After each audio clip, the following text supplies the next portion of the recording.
Yo, welcome to another episode of SwezzyFilmzTv. We got a very special guest in the building.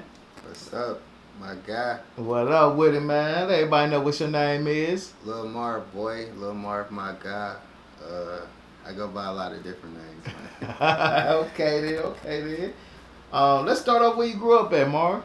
I grew up a little bit everywhere for real. My dad was from 111th and Superior. My mom was from like 82nd and Superior, but I was born on Lake Shore. Moved to just about everywhere in like the 10th Ward area. Ended up on the 156 of St. Clair. My mom's husband was from the 141st, so that's eventually like where I gravitated to.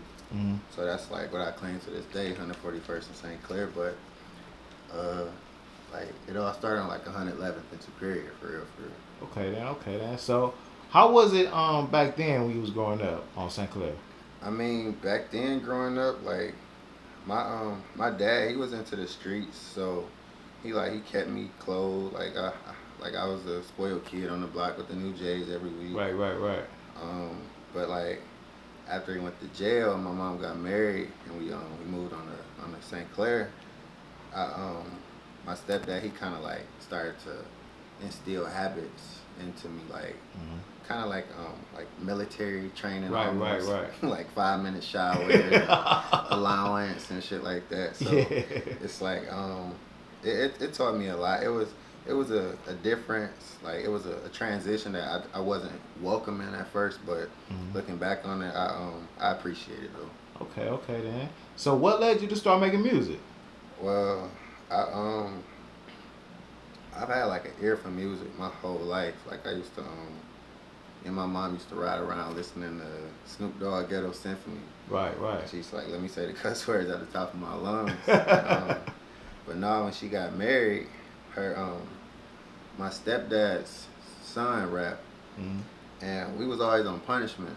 Right. So he would always get to leave the house to go to, like with his cousins and shit to the studio.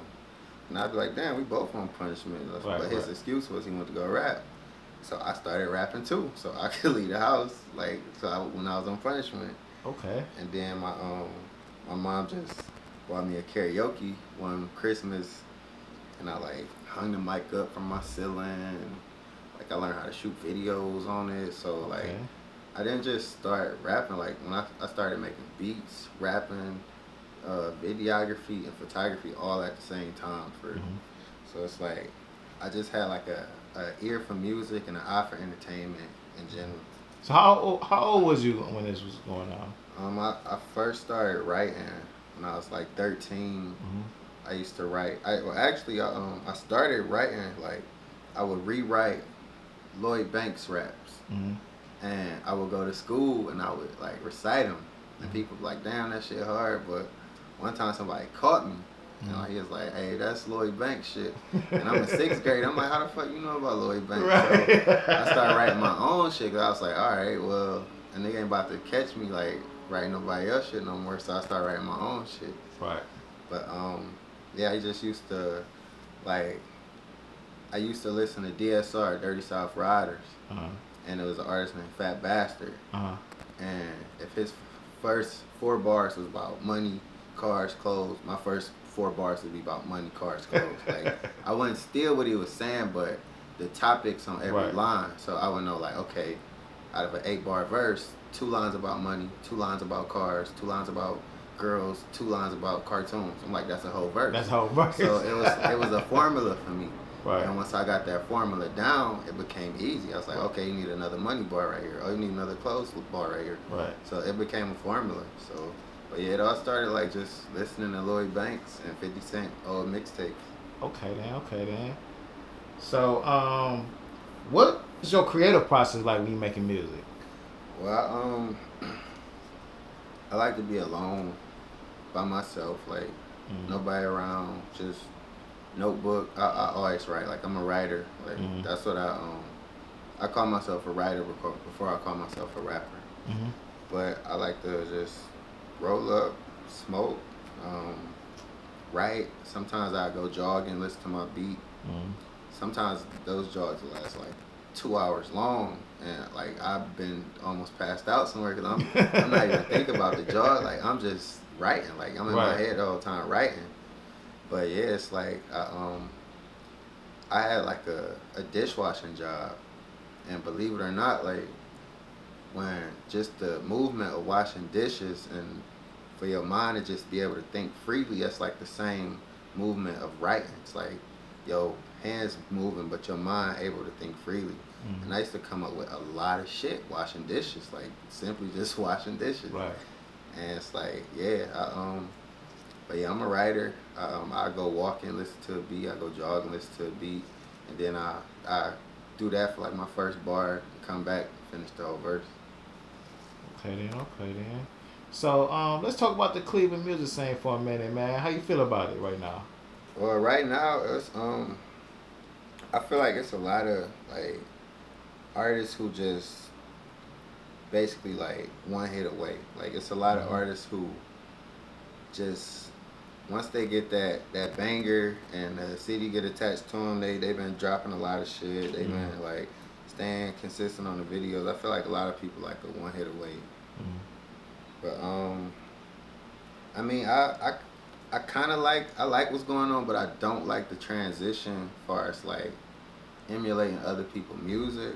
But I get it because like I said, I did the same thing. Right. But it's just like I don't know, it just wasn't so dominant. Right.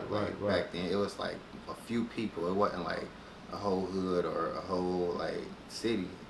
So it's like, I mean, I like where it's going, but I just feel like we need to create our own sound. Like we don't got no sound. Like I feel like we need to be able to attach a sound to Cleveland, and I feel like that's something we still searching for. Right. So how do you feel the internet had impacted the music industry? I mean, well, shit. The music industry or the Cleveland music industry? The music. Both. I mean, the music industry is like it's impacted it greatly, depending on like which area you from. But like I've lived in both eras, so I've seen the transition from niggas selling blank CDs to streaming only. So it's like, I mean, I feel like a lot of people always go with the hand-to-hand thing, but I mean, once you figure this streaming shit out and these algorithms and all of that shit and these YouTube algorithms, these Instagram algorithms, which I'm still trying to do, but it's like once you crack that code, I feel like you will start this. I feel like you can never like how things used to be according to how they are now, because you could just touch way more people way quicker. Right. And it's like you could just put yourself out there on certain platforms, where back then it's like shit, it was impossible to get on some of these platforms, but now it's like you got a way to do it. Yeah. I mean, I feel like it's much easier now. Yeah. You know what I'm saying? Because like the internet changed a lot. Yeah, and it's like influencers now, they playing a role of DJs. Like DJs not breaking records. No, well, I know not in our city, but DJs not breaking records. Like influencers is breaking records. Like they playing the role of DJs now. Like influencers playing the role of A&R. So it's like you can grow your platform to a point where you can make your own position in the industry. Like you don't gotta intern under this person or this umbrella. It's like you could create your own brand from just off social media in general. Right. That's true, man. I agree with that 100%, man. So, well, as far as like the Cleveland music scene, you know, everybody know you as, you know what I'm saying, with the infamous group Boss Bird. Yeah. When did you start rapping with them guys? Well, when I was 14, like I said, my stepbrother, he used to like go with his cousins to the studio. And then they start going to like a real studio. And then one day we just called my stepbrother's cousin, Rebaby. Like he was the one who started Boss Bird. And we rapped for him, and he was like, shit, y'all fucking with us. But actually, like, when we first got on the group, it was called Throw It Entertainment. And then him and somebody he was dealing with, they kind of like fell out. And Boss Bird was a car that used to like drive through the hood. It was like a pink car on 28-inch rims. And that's actually where the name Boss Bird came from, a car. But yeah, it's like I was probably like 14. I made my first song in the attic on the karaoke. I think I was like screams on my seat, J's on my feet. Niggas got no taste because they don't want none of me. Like, and like everybody was laughing at me how I said my ad libs because I was like, right, like just kind of like on some proper shit. Like everybody was laughing at me. So yeah, it's like yeah, that's like when I started rapping like on the karaoke machine. Like I remember like one time like I would go in the studio and I would come out and like they'd be playing a prank on me. Everybody just be gone. So they used to just leave me with this equipment. I didn't know nothing about this equipment, but I wanted to record. So I sat there and I learned how to figure out that equipment, and I started recording myself when I was 14 years old. Okay. And I didn't know nothing about none of this shit, but they left me with it, and I was like, fuck it, like I'm about to figure this shit out. And I figured that shit out, and I was recording people after school when I was 14 years old, like in the attic for like $10, $20, sometimes twice a day, like after school. And yeah, like I figured that shit out early. So that's basically how y'all formed the group? Was just a bunch of y'all just kept coming to the attic? Yeah, like we used to come to the attic. Every baby would have us come to the attic. It'd be about 5 or 6 of us up there. And whoever had their verse done, y'all go in the booth. Sometimes we had like 10-minute songs. Like we ain't cowboys, we just went in. So. Right. But yeah, that's where it started, in the attic at Baby house. Okay then. So who was the original members of Boss Bird? Original, it was Baby. It was it's Baby, Blows, OE, Soldier. Like they all like related through blood. I was related through like marriage. Like me and Soldier, like his dad, my mom. Okay. So it's like I was a original member, but I wasn't like original family member. Right. I was an original Boss Bird member. It was Baby, Blows, Always Soldier, me, and yeah, that was like the start of it, like the original. Okay. The first mixtape was Mike Buffet, like that was, and JR the Star too. Okay. You said what was the name of that first tape y'all dropped together? Mike Buffet. Okay. We dropped that the year I was in 9th grade, that Christmas break. Like we dropped the mixtape, and then like I went to school selling the CDs, and by the end of the school year, like everybody crazy reaction. Man, it was crazy. I already know y'all turned that area up with the music, man. It was crazy though. So after that, then like everybody else start catching on. Yeah, like they'll start catching on, and then like I the next year is when I like started to like work. I was working on my cousin's car wash because like the studio was right around the corner. Like I used to walk down the street, take a cut, and I'm at the studio. It's $25 an hour. So I was getting $20 an hour a day from my cousin's car wash, and I'm getting like 20 in tips. I bought studio time every day, like every day for a whole summer, and I just kept dropping songs. Like that's all I did for a whole summer, just kept buying studio time. And then like come around 10th grade, I started messing with the beats. Like I started making beats on Fruity Loop. I made my first beat like after school at my friend Mooka house, and then Soldier got Fruity Loops on his computer, and that's when I made Ride with a G. I think that was like the first beat I made on his computer, Ride with a G. Yeah, that was a banger too. Yeah. And I made that beat, and I'm like, damn, this shit gonna be annoying, like these horns. But like when this shit drop, it sound hard as fuck. And I didn't know how people gonna react to it, but yeah, when I seen the reaction was positive, I just kept making, like kept fucking with the beats. Yeah, I ain't gonna lie, man. The beats like had like a different sound to them, but like you know, with y'all lyrics on them, man. Yeah, I mean, cause we literally like we was learning as we went along with the shit. Yeah. Like, so it's like we didn't know how to tweak sounds and shit. The first sound we picked, like fuck it, we just wanted to rap on something. Like that's all we wanted to do. So it's like we was learning as we went with everything. Like we was new to all of this shit for real. So what do you think was the your best song from Boss Berry though? On my Or your favorite? best song, my favorite song, I would say was "We Won't Stop Grinding." Okay. And it's like the day I dropped that, I knew it was hard. Like I knew it was hard. Like it was. I didn't have to ask nobody like, "Hey, what you think of this song?" Like I knew it was hard. And I used to. That's the one with Eric Kane, right? No, that's me, Blows, and O. Okay. And me and Moon's like extremely competitive because we was like the only two niggas in the hood that song. Right. So like when I dropped "We Won't Stop Grinding," I ran home and I called Moon, and he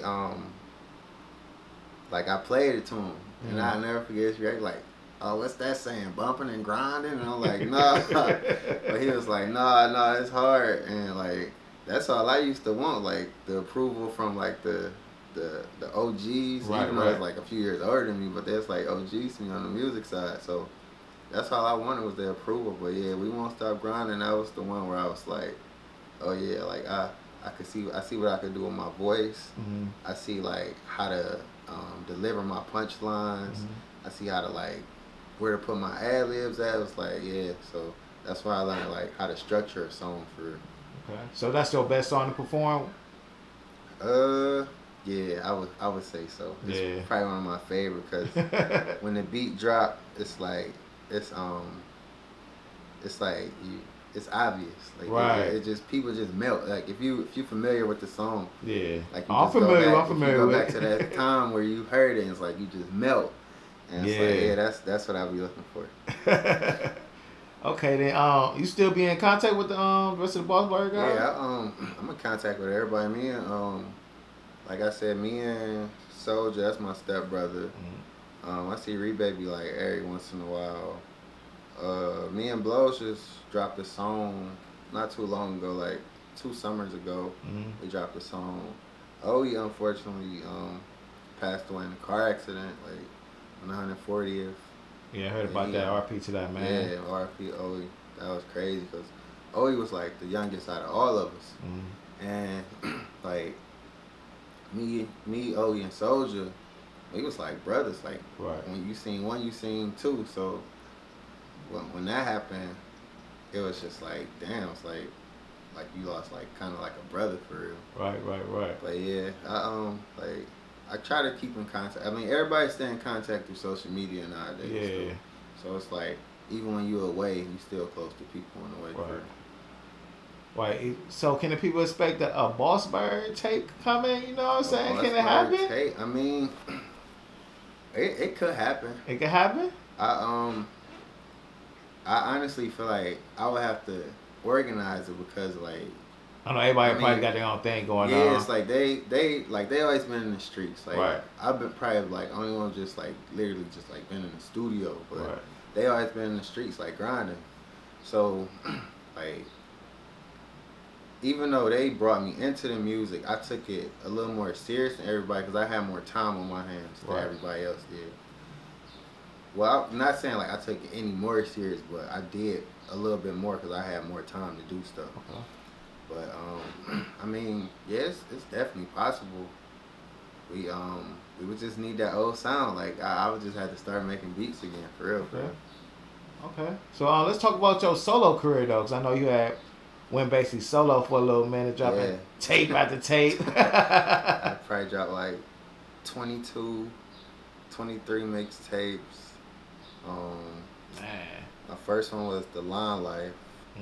I dropped that when I turned 18.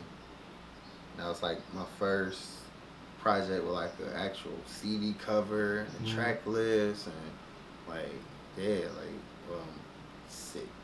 jewel cases and not just blank CDs. It was like my first real project for real. All your solo projects, which one you think was your biggest hit? Out of all the solo, I would say Young Kyrie. I dropped that with Steph Floss. Probably like in, I want to say like 2013. Young Kyrie, because it was just a great time in the city. Like the Cavs was doing their thing. Well, Kyrie like was doing his thing. it was a lot of clubs open, just like a lot of places to kick it at the time. Yeah. So just like great energy going on in the city right now. I think it hit like 30,000 views in like a week, and like that was like big to me, like real big to me. So I would say like Young Kyrie was like my best, my most successful project up until this point. Okay. So I noticed you've been gone for a little minute too, man. Where you been at?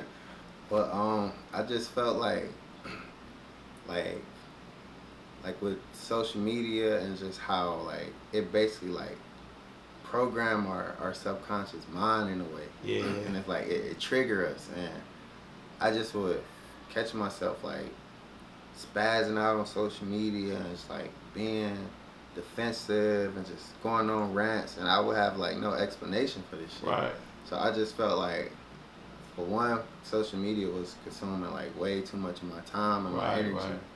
So that was like the first thing, like I had to like give a break. Just Instagram, Facebook, Twitter, and just had to like get at a break. When I gave that a break, I had so much time left on my hands from that consuming all of my time. And I was like, man, like, okay, now I need to make use of all this time. So I would just start reading. I just start writing more. Like I kept writing, and I would just like go on YouTube. I would just like read books on, it's a phase called like self-mastery, just like understanding yourself. And I just felt like it was just time for me to like face that maturation process in my life that I had been avoiding for so long, because I was just so deep into music that I never gave nothing else a care in the world, like license, car insurance, health insurance. Like I didn't know nothing about none of that shit. All I knew about was music. Yeah. That's it. Yeah, because you've been doing it since you was young. So I was 14 years old and I've never left the studio. Like, so I just felt like, okay, like turning 30 this year, I'm like, okay, it's time to like face this maturation process that you've been avoiding, so you can like go to that next level as an artist. So you can like, you don't gotta keep calling people for rides. You can like take yourself to the shoots. You don't gotta keep asking people for this and asking people for this. It's like you taking care of all these things yourself, and it's just basically cutting out the middleman. Right. But it all started with social media, like just deactivating all my social media and just alleviating as many distractions from my life as possible, so I could focus on things that was like important to me. But I took like a 6-month break. That was like my longest break from social media since like MySpace or some shit. Wow, 6 months? That's a long time, man. I ain't gonna lie, man. I bet you feel very refreshed after that, man. Man, it's just like I was thinking quicker. Like that was the first thing I know. Like I'm thinking quicker. I'm not like my thoughts coming and they standing, not coming and they going. I'm not like, damn, what the fuck was I just thinking about? Like I'm able to like remember my thoughts. And just like I achieve like mental clarity. Right. And like just that brief moment of mental clarity was worth like everything. And I just realized like ain't nothing worth that peace. And I just found like a place I could go to when I need to, like when I need mental clarity. Yeah. I ain't gonna lie, I was thinking about getting me another phone just before I can have mental clarity. I'm just gonna use this one from business phone when I want to cut the world off. Just put it away, man.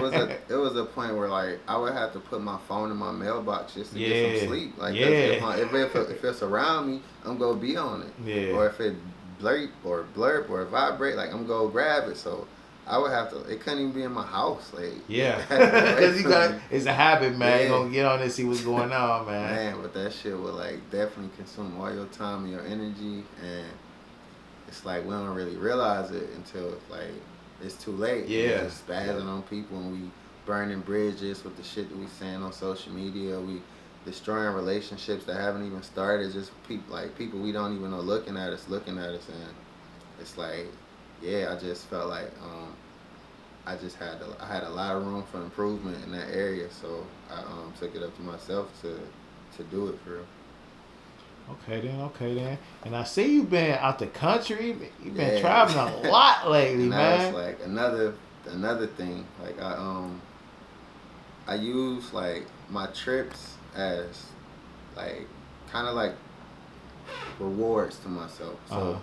like I set my goals for a month, and then you got this trip to look forward to. So it's like align yourself, accomplish all this stuff, and you got something to look forward to. And it's like I just keep setting goals and giving myself stuff to look forward to, because that was like one of the things in my life. Like I used to feel like I was at a standstill. Like I wasn't looking forward to nothing. I ain't had nothing on my schedule coming. I was just like trying to plan shit by the day. So it's like I'm learning to plan ahead. And it's like with these trips, it's like I'm using them as a reward. So it's like when you know you got a vacation coming, you grinding, like you working as hard as you can. You trying to make as much money as you can, because you know like you got that like tunnel vision. You got the light at the tunnel is coming. So it's like, yeah, I've just been using my trips as like rewards. But yeah, I went to Puerto Rico. I went to the St. Thomas Virgin Islands. I shot a video out there, and then I'm about to go to Cancun for July 4th. Okay then. My favorite holiday. So, okay then. Yeah. Oh, that's what's up, man. Yeah. Hopefully, like at the end of the year, I'm trying to make this trip to Africa. Oh yeah, hey, Yeah. I'm most definitely trying to go to Africa. Man, I gotta go to Africa. Like, I just gotta like. It's a lot. Like I wanna go just like leave my mark on my people. Just like I just wanna always be welcome back. You're right. Just always feel like I'm welcome. And it's like, yeah, that's like where all this leading to, like a trip to Africa. I wanna go to Africa for like a month though. Yeah. I've been hearing some good things from Africa, man. Me too. A lot of good things. Like a whole lot. Yeah. So, what's next for Lil Marv? Well, next I'm about to I've been working on this album probably like a good 3 years. Like I've been working on it for like 3 years. And when I envision myself winning stuff like Grammys and awards and just like receiving platinum plaques, it's for the type of music that's on this album. And it's not like what everybody expect from me. It's like I'm still coming with metaphors and the flows, but it's just like it's me. Like I don't gotta cap rap about my life no more. Like I'm living a life that I like to talk about, that I'm enjoying living. So it's like I don't gotta lie about the way that I'm living, even though I wasn't lying about the way that I was living to impress people, like I was superior or anything, but I was doing it because people like hearing bars and shit. Right. But now it's like I could rap about my life. Like I'm like my life is no cap, but so it's like, yeah. But I'm working on this album. I'm gonna finish this album, and my goal behind this album is gonna be like to go mainstream. Like I wanna go on tour. I would sign a deal. It would have to be like a very like specific deal, because I wouldn't want nobody like having access to my catalog, like the shit that I made when I was 15, 14, like that's off limits. So if I could sign a deal and y'all can't touch that, then I'm cool with that. But if y'all want that, it's like, nah, y'all, like that's my baby. Like I raised that music. I wouldn't feel right giving that to nobody. But yeah, I wanna go on tour. I wanna write for other artists. Like I want other artists to fly in to my studio and just lock in. We writing music. We doing photography. Like we just locked in the studio. Almost like a Ty Dolla $ign. Like I just want to build a brand, like a label almost. And I want to create a sound that you gotta come to me for. And it's like, yeah, I just want to create like a label. So I guess like the next step is like creating my label and like just going mainstream. Okay, talking about the My Guys. Yeah, My Guys Inc. That's like what I started from the start. It's my company, my label, and it's like, yeah, I'm just trying to like expand my brand now. By the way, we in My Guys Inc. studio. Oh, yeah, we in the studio. You know what I'm saying? That's what this episode SwezzyFilmzTv is being shot of. You see it? But yeah, shout out to Elvis Torres for the logo. But yeah, I got goals, and I'm just trying to like keep myself aligned with my goals, and Like, yeah, I'm coming for everything I feel like I deserve. Like, I ain't been making music for 16 years to be posting freestyles on YouTube. Even though I enjoy that shit, but that's not what I envision for myself at 30 years old as an artist. So it's like I feel like I'm playing catch up right now, Right. and it's like, I'm motivated. Like I'm motivated in new ways. I find new ways to keep myself motivated, and it's like I'm ready for this battle. Like the next chapter in my music career, like I'm ready for it. Okay then. Well, tell the people how to reach you, Marv. Well, social media, Instagram, Lil Marv Boy, YouTube, subscribe at Lil Marv, like Lil Marv on everything. Like if my phone went down, I would ask Siri right now, like, hey Siri, for Lil Marv. But yeah, it's like Lil Marv everything. Like I'm the only Lil Marv in the world. So, and it's like, yeah, my email, my guys, ent@gmail. Like you want to send me beats, send me features, other interview opportunities, just any opportunities. My email always open.